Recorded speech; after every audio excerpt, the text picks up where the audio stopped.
Since I was a kid, the forest had been my home.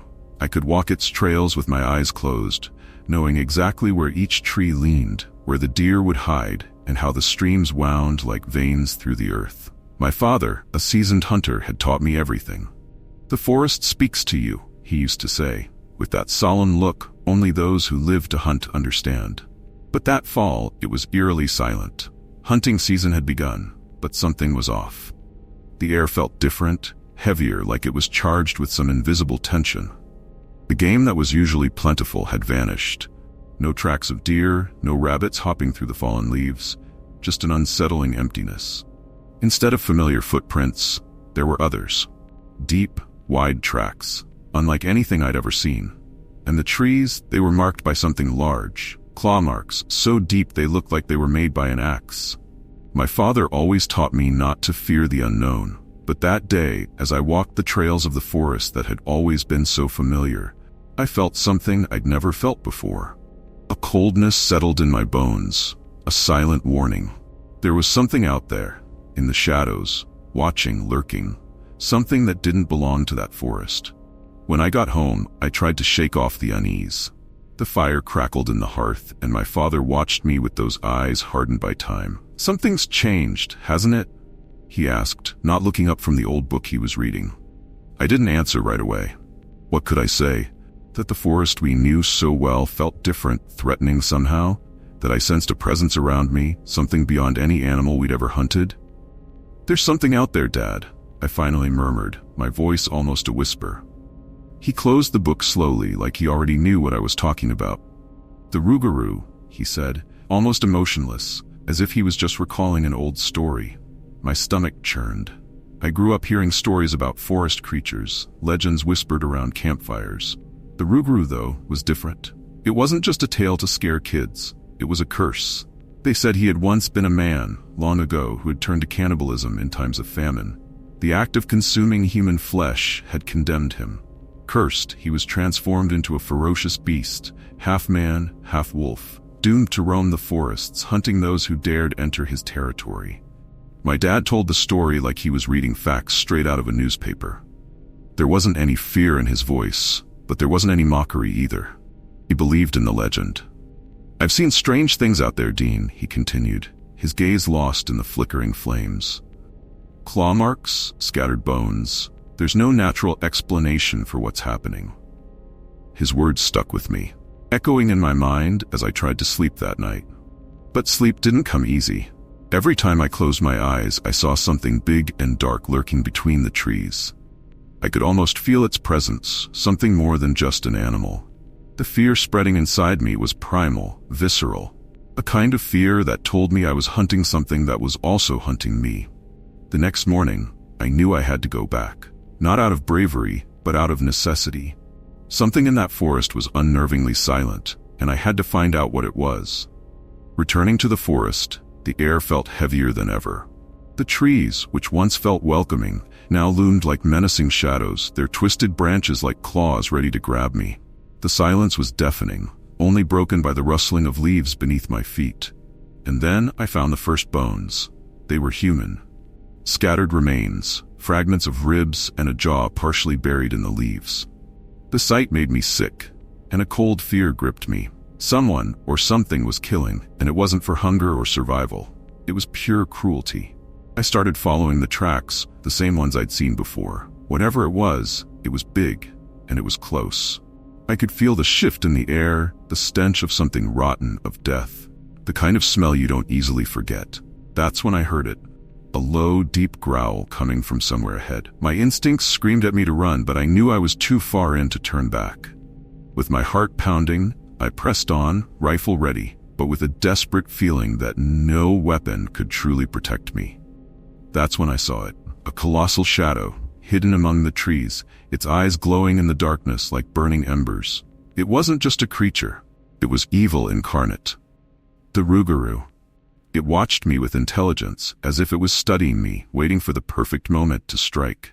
Its sharp teeth gleamed in the faint light that filtered through the canopy. Its muscles rippled beneath its dark, fur-covered skin. I was frozen, trapped between fight or flight. The smell of blood, mixed with the rotting stench of flesh, choked me, and then it lunged.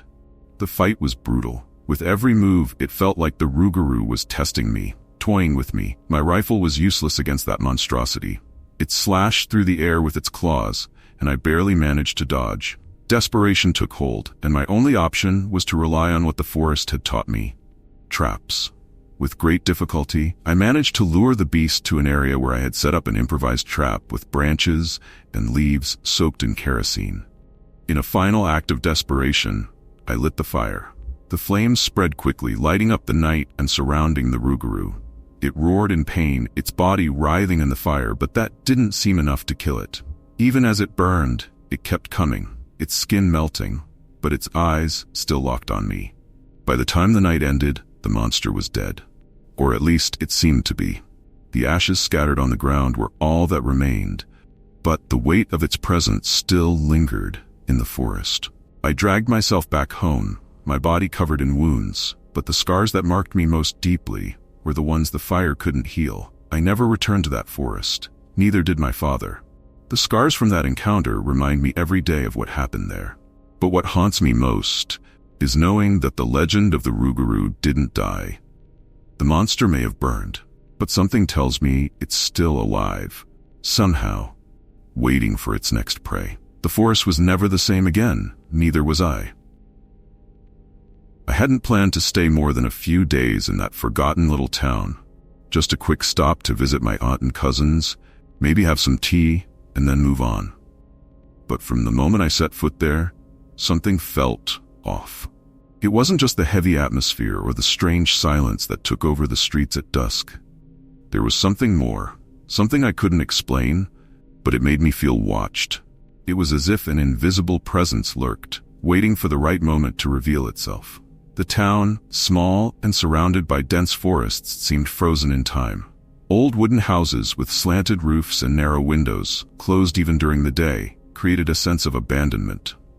The sunlight barely penetrated the streets, rendering everything dull, as if the light itself was avoiding the place. The few people who passed by kept their heads down, their faces hidden beneath hats or scarves. No one made eye contact, no one smiled. The entire town felt suffocated by a shroud of tension. That first night, as I settled into the guest room at my aunt's house, I noticed the silence was absolute. Not even the sound of insects, so common in rural areas, could be heard. The house creaked occasionally, suggesting that something was outside, lurking, testing the windows and doors.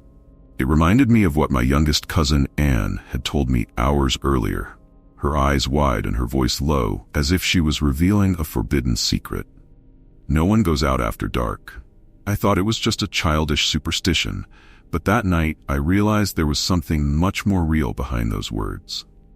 The next day, I asked my aunt about what Anne had said.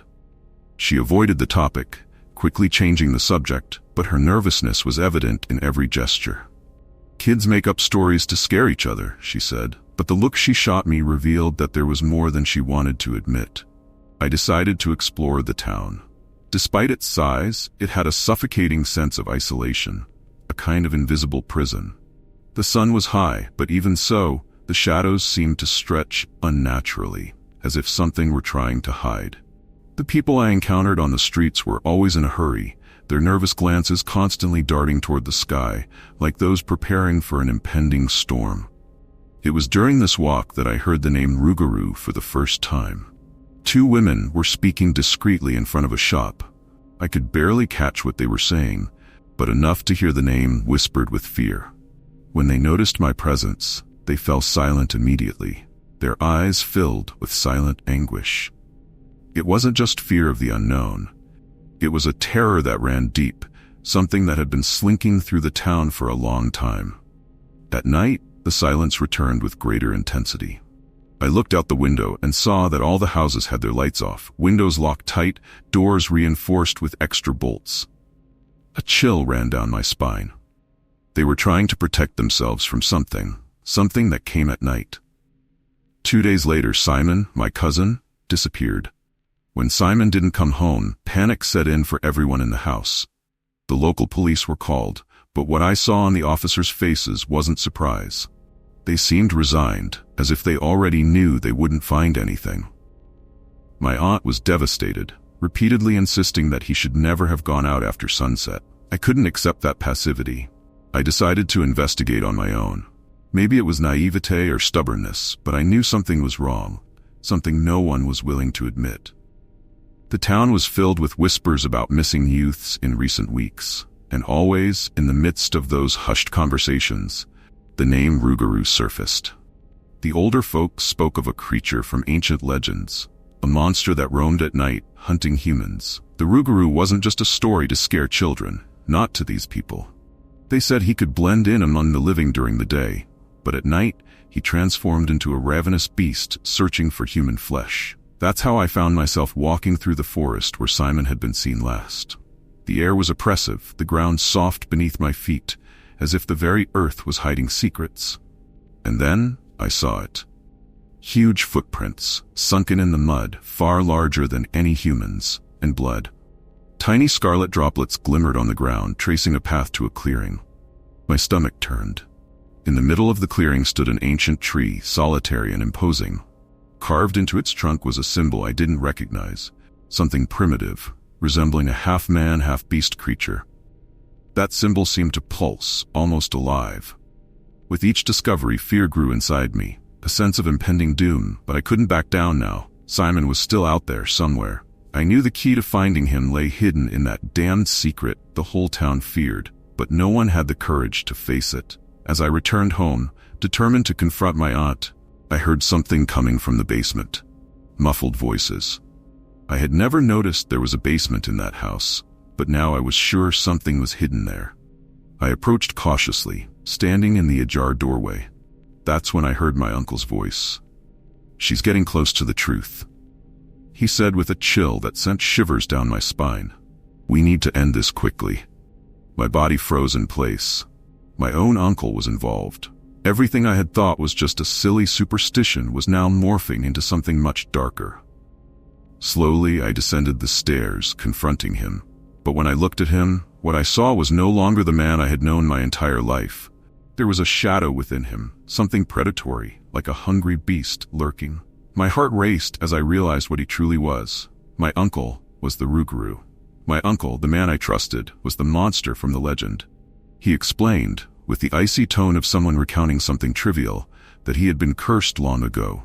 He had become a creature of the night, and with each full moon, an insatiable hunger consumed him. I tried to escape, but he was fast, much faster than any human could be. As he transformed, his flesh stretched and his bones cracked, shifting shape before my terrified eyes. There was no longer any doubt. The Rougarou was there, and he wouldn't let me leave alive. As I ran through the forest, the branches of the trees slashed at me, but the sound of paws behind me was even more terrifying. I knew it was only a matter of time before he caught up to me. My blood ran cold as I realized I was just another victim, like so many before me. In the end, darkness enveloped me, and the last sound I heard was the hungry growl of the creature approaching, ready to feed. The swamp had always been a place of mysteries, a vast expanse of murky waters and twisted trees that concealed more than just wild nature. When I received the invitation to investigate the local fauna, I confess I felt a shiver run down my spine. This wasn't the type of research I was accustomed to as a biologist, but the money was good, and curiosity had always been the driving force that guided me. The region's history, however, was another matter. The people from the nearby village murmured about things that made me roll my eyes: lurking creatures, ancestral curses, and of course, the infamous Rougarou, a legendary monster born from a curse that turned people into cannibalistic beasts. I had always thought of it as local superstition, tales crafted to deter tourists and adventurers. I didn't believe in monsters. My work had always been with science, and science to me was about facts, not folklore. But on my first night in the swamp, I felt something different. The heavy breeze carried the scent of decay, and the distant sound of a dying animal echoed among the blackened trees. The sensation of being watched was oppressive, as if something lurked in the shadows, following my steps with a ravenous curiosity. It was a primitive instinct I had never felt on my other expeditions.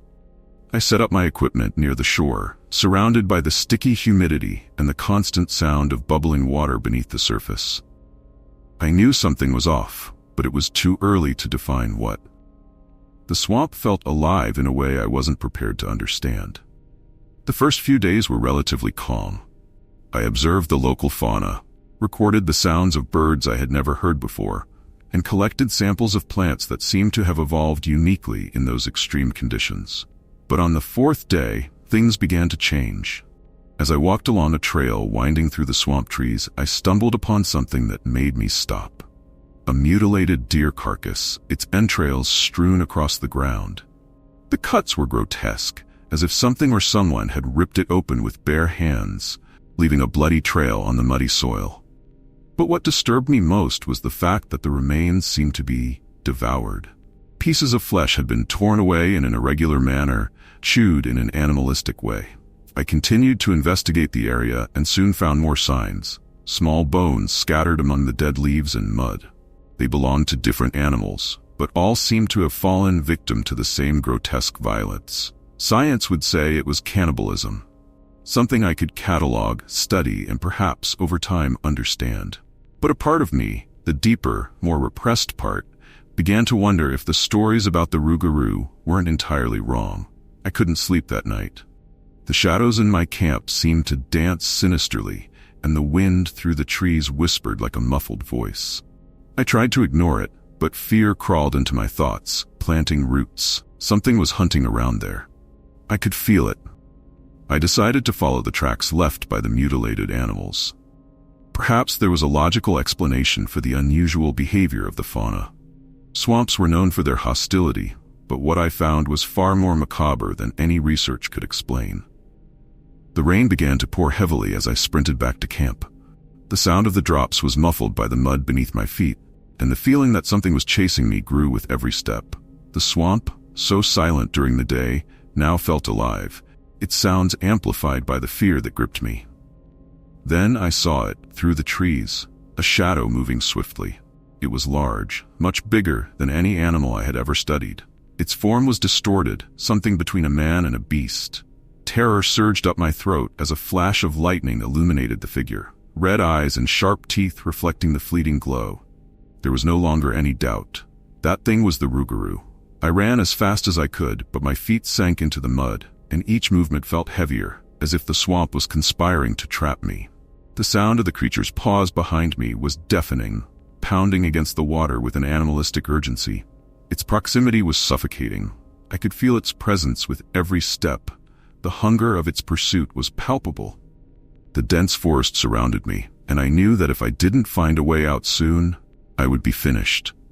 The sound of the raindrops mingled with the creature's growls, creating a symphony of terror that seeped into my bones.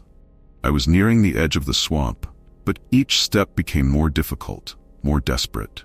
The trail led me deep into the woods, where the trees seemed even older, their trunks covered in black moss. The air there was heavy, almost suffocating, and the scent of death permeated the atmosphere.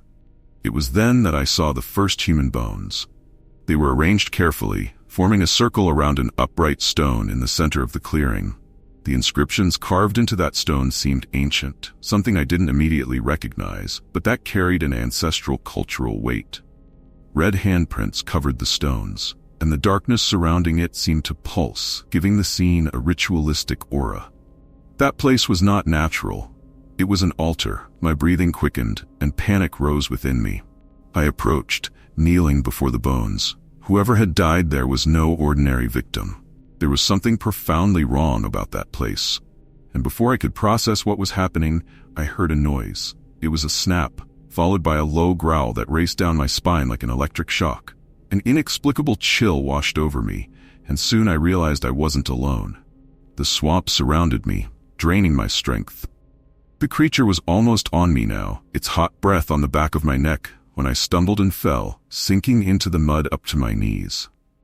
I was trapped. Panic exploded inside me as I desperately tried to free myself, but each movement only sank my body deeper.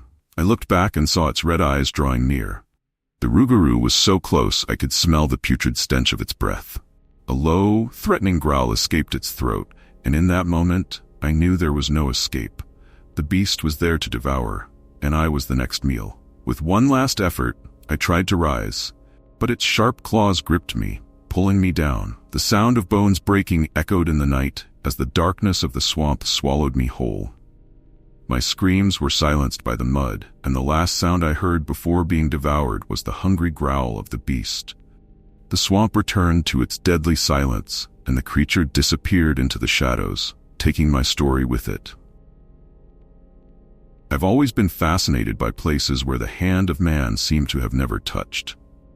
There's a purity in the wild that captivates me, a feeling of being small in the face of the world's grandeur. That's how I felt when I first laid eyes on the Brighthurst forest. The trees there seemed to grow differently, their canopies so dense that hardly any light made it through, casting long, distorted shadows on the ground. A constant whisper ran through the leaves, as if the forest itself were alive, watching. I was used to capturing the essence of these places with my camera, but soon realized that Brighthurst was different. The nearby village, a small community forgotten by time, welcomed me with an uncomfortable silence. When I mentioned the reason for my visit, the faces of the locals tightened, and an elderly woman grasped my arm firmly. Her thin, wrinkled fingers clutched my wrist, and her brown eyes, shining with something I couldn't identify, pleaded with me in a whisper. "Don't enter the forest at night. Those who do, don't return." I smiled politely and stepped away. I was accustomed to local superstitions, tales the residents told to scare off tourists, or simply to keep people away from places they considered dangerous.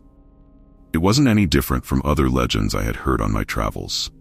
But that night, as I set up my camp on the edge of the forest, that whisper lingered in my mind, throbbing somewhere between reason and fear. The wind felt colder, and the silence of the night heavier. As I settled into my sleeping bag, something in the darkness beyond the trees felt restless. The sound of leaves in the distance was different, irregular, like footsteps that shouldn't be there. I woke up before dawn, sensing that something was watching me.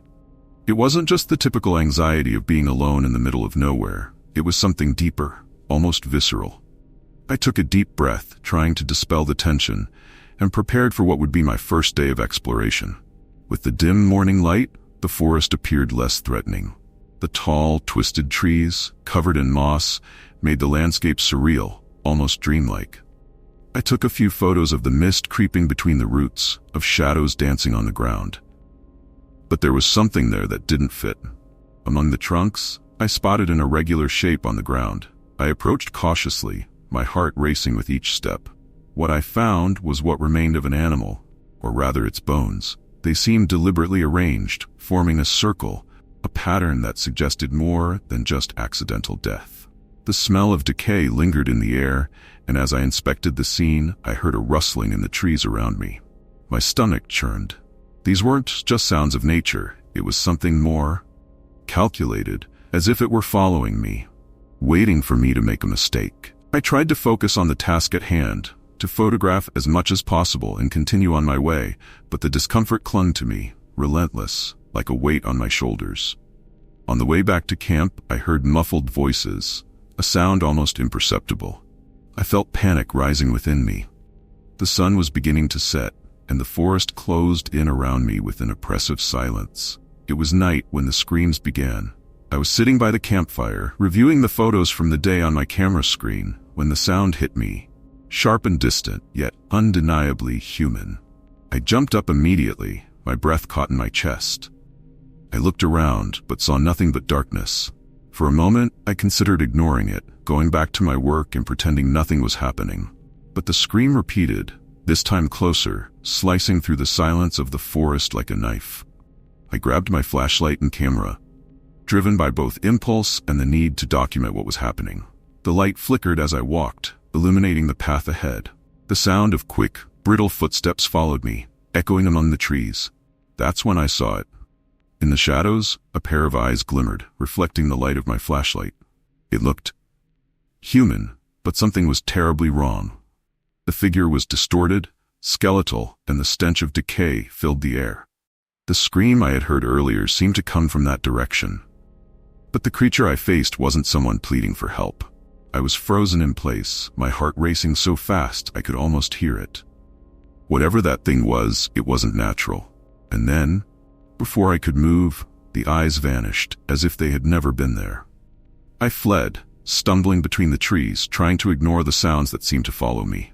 The Rougarou. The legend the villagers feared so much. It all made sense now. The scream, the bones on the ground, the feeling of being watched. I was not alone in that forest. Something was lurking, waiting for the right moment to strike. Every step I took was a race against time. With every crack of a twig, I felt its gaze upon me. Every shadow seemed distorted, alive. My hands trembled so much I could barely hold the flashlight or the camera. It was too dark, and the sounds of the creature grew closer. I heard a low growl, a guttural sound reverberating through the trees. I knew I was being hunted. The only defense I had left was my camera, the flash. When I heard the heavy footsteps and ragged breathing approaching, I pointed the lens into the void and fired the flash. The burst of light was brief, but enough to reveal the creature. A being with a man's body and a deformed face, covered in filthy fur, as if the very devil were there, watching me. I ran as fast as I could, my feet sinking into the mud, the air thick and suffocating. It was too close. It was only a matter of time before it caught up to me. Then I saw something between the trees, a carved mark, an ancient symbol etched into a weathered tree. My body reacted purely on instinct. I touched the symbol, and an invisible force seemed to surround me. The Rougarou stopped just a few feet away. Its red eyes stared at me, hunger etched across its face. But something held it back. The symbol, somehow, it kept it at bay. It growled, its mouth full of sharp teeth, and for a moment, I thought it would break the invisible barrier and tear me apart right there. But then it recoiled slowly, as if something were pulling it back. I felt a wave of relief, but the fear still clung to my chest. The creature vanished into the darkness, and silence returned to the forest. But it felt different. The danger had passed, at least for now. I left the forest at dawn, my camera filled with photos I would never show anyone. I had survived, but I knew that experience would mark me forever. The Rougarou was real, and the Brighthurst forest still harbored it. I returned to the village, but didn't speak about what I had seen. I knew they already knew. They knew and feared. I left the cursed place behind, but I could never forget those eyes. I could never forget the sound of its footsteps and what saved me that night. The swamp held its secret, and I would keep mine. The mountains were draped in a pristine white blanket. The vast expanse of snow stretched as far as the eye could see, giving me a strange sense of peace, something rare in the hectic days of college. My friends and I, 5 in total, were there for a break. The plan was simple: snowboarding, laughter, and a few nights gathered around a campfire in the middle of nowhere. That trip seemed perfect. I woke up in the middle of the night to the sound of the wind howling, battering the sides of my tent as if trying to get in. There was something strange about that night, something that made the hairs on the back of my neck stand up. The air felt heavier, and the cold seeped through the fabric of my sleeping bag in a way that felt almost unnatural. I looked over at the others, all still sleeping, or at least quiet inside their tents. But something was bothering me. It was an unease I couldn't shake. I grabbed my flashlight and stepped outside, thick snowflakes falling around me. My feet sank into the fresh snow as I walked through the campsite. That's when I realized someone was missing. Peter. He had always been the most adventurous of the group, the one who insisted on exploring further, even when the others preferred to stay at camp. At first, I thought he might be enjoying the storm, taking photos or wandering nearby, but something told me that didn't make sense. The blizzard was too brutal for anyone to risk being outside. "Peter?" I called, feeling the weight of worry tighten in my chest. No response, just the sound of the wind and the rustling snow. I ran back to the group and woke the others. We did a quick search around the area, but the snow was already too deep, and any sign of a trail had been erased by the relentless storm. Minutes later, we found Peter's backpack, tossed a few meters from the camp. A chill ran down my spine. Something was wrong, terribly wrong. We spent the rest of the night awake, tense, listening to the wind and imagining where Peter could be. No one wanted to voice aloud what we were all thinking, but we knew the chances of finding him alive were dwindling. When the shy sun crested the horizon, Its feeble light could barely penetrate the veil of snow that surrounded us. We decided to set out in search of Peter, this time as a group, despite the biting cold and the weight of the storm. It was during this search that we found the body. Peter's body, or what was left of him. He lay sprawled in the snow, his eyes wide open, frozen in a look of pure terror. But that wasn't what made me want to vomit. His body was torn apart, as if something or someone had attacked him. Chunks of flesh were missing, brutally ripped away, almost animalistic. There was blood, the vivid red staining the purity of the white snow around him. My stomach turned, and I felt the bitter taste of bile rise in my throat. It wasn't possible. None of us could believe what we were seeing. Legends of mountain predators were common, but this was different. It was clear that Peter had been devoured. The group panicked. Cries of despair, denial, and weeping filled the air, mixing with the relentless wind that continued to blow. That's when the first whispers emerged, not from outside, but among us. One of our friends, Josh, mentioned a story he had heard in town before the trip, the legend of the Rougarou, a monster that, according to tradition, was a person who, in an act of desperation, committed cannibalism and transformed into something inhuman. We laughed nervously, but the idea took root. The first hours went exactly as we expected. We glided down the slopes with the sun shining, laughter echoing in the cold air. The excitement was palpable, the feeling of freedom intoxicating. But at some point, nature, merciless, decided to change the game. A blizzard, one of those you only hear about, began to form on the horizon, sweeping across the blue sky and turning the day into something gray and threatening. Laughter faded, and soon we found ourselves trapped in what seemed to be the onset of a storm.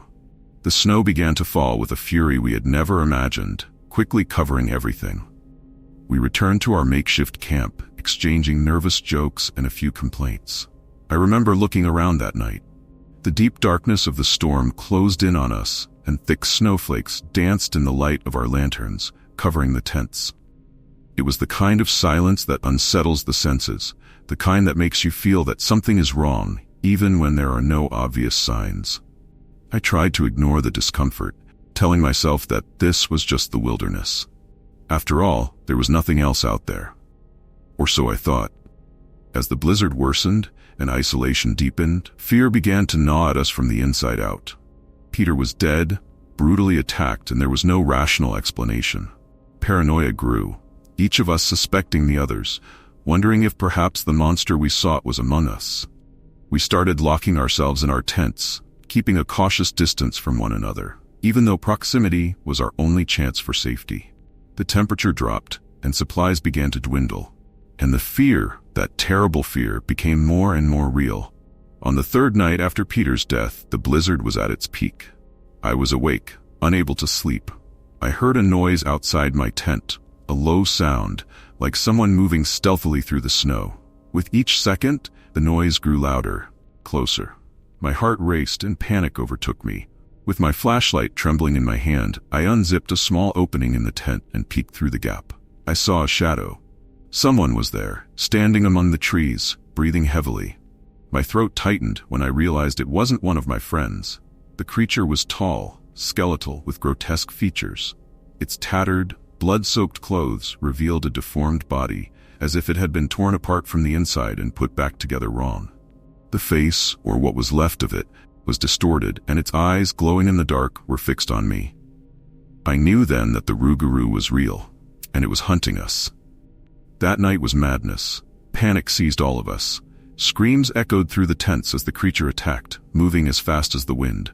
I ran, my body in shock, my mind unable to process the horror around me. I fled from the camp, away from the screams, away from the creature that I knew had once been human. When I finally stopped, gasping for breath, I collapsed to the ground. Hunger consumed me, and the cold was unbearable. My lips were cracked, my skin tingled, and I knew I wouldn't survive another day. Then I saw it. Among the trees, there was a body, bloodied but still fresh. One of my friends, or what was left of him. Despair overtook me. I grabbed the flesh, warm and moist, and brought it to my mouth. My mind screamed, but my body no longer belonged to me. Hours later, the rescue finally arrived. They found me alone, surrounded by mutilated bodies. I was the only survivor. But as they carried me away, I knew the transformation had already begun. The hunger was there, and I knew, with indescribable terror, that soon it would be my turn. I was the next Rougarou.